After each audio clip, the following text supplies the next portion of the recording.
Hey, what's up? Welcome to this week's edition of 5 Minutes of Management. As always, I'm Frank Kalman here with Rick Bell. Rick, we got an exciting event coming up next week, but viewers will be able to tune in mid-November. We'll be taping our Optimus Award winners reveal show. Yes. Is that what we're doing? Yes, a special edition of 5 Minutes of Management. So you will find out, along with the rest of the world, who the winners are of the 2016 Optimus Awards.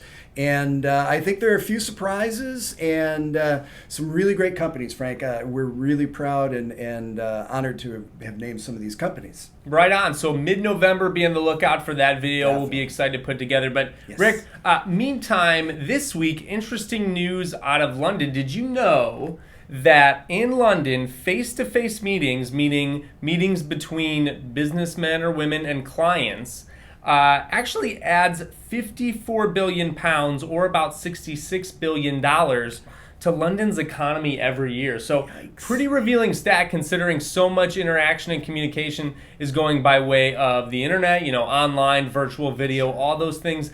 The value of the in-person meeting, at least when it comes to client relationships, invaluable here. Yeah, well, Frank, there's no doubt about it. I mean, in fact, it kind of plays into the story that I'm just going to do now. Last week, I was at the HR Tech Conference, and sure enough, I mean, you had tens of thousands of people there, both on the vendor side and on the customer side, as well as journalists like me.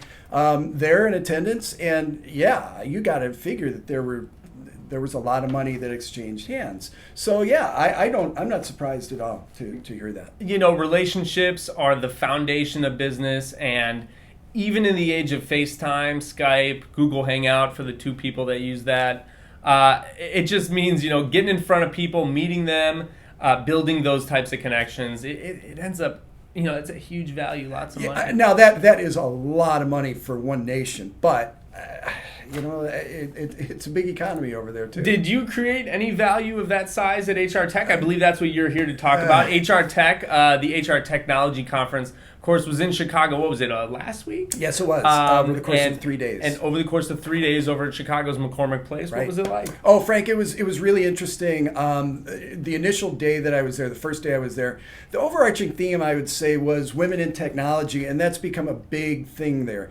They had a pre-conference session, which I hope is going to become a more permanent and more primetime event, so much so that they had an overflow crowd that they had to open an extra room for it.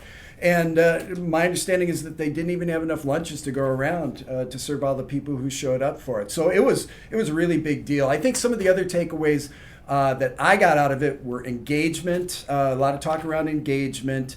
Then you also saw a lot, in fact, you and I met with some people involved with the recruiting aspect. M-Roads, which is a company that does video interviewing with Artificial intelligence. Yes, which, as far as I know, is one of a kind and pretty unique. I don't know that there might be other companies out there doing it, but I don't know of them. Another thing too was HR Tech that we went to 2 years ago or last year.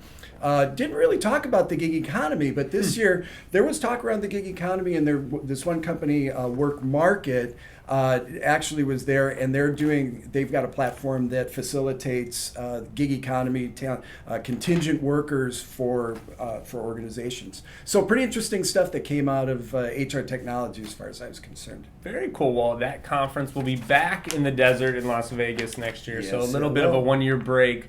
Yes. Kind of toned down the parties, I'm sure, after the conference. Heck But yeah. hey, Chicago's still a hoot. So Yeah. anything else from you, Rick? Oh yeah, absolutely, Frank. So this just came out from the American Staffing Association. Their most recent 10 most difficult to fill occupations.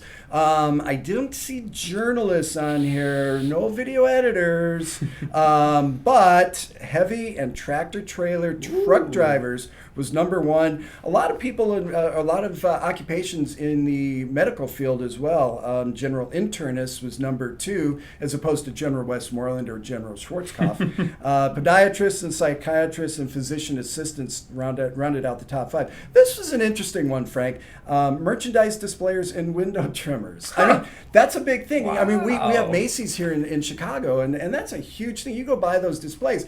It wasn't some rookie who put those things together. It's really, I mean, to me, it's fascinating. So there you go, Frank. If you have a background in heavy and tractor trailer truck driving, you are in. Well, I'm speechless. Well, that's all we have for this week's edition. Be sure to subscribe to us on YouTube, and of course, always follow us on Twitter, Facebook, LinkedIn, wherever we are. For Frank Kalman, we've got Rick Bell. We'll see you next time. Eastbound and down, loaded up and trucking.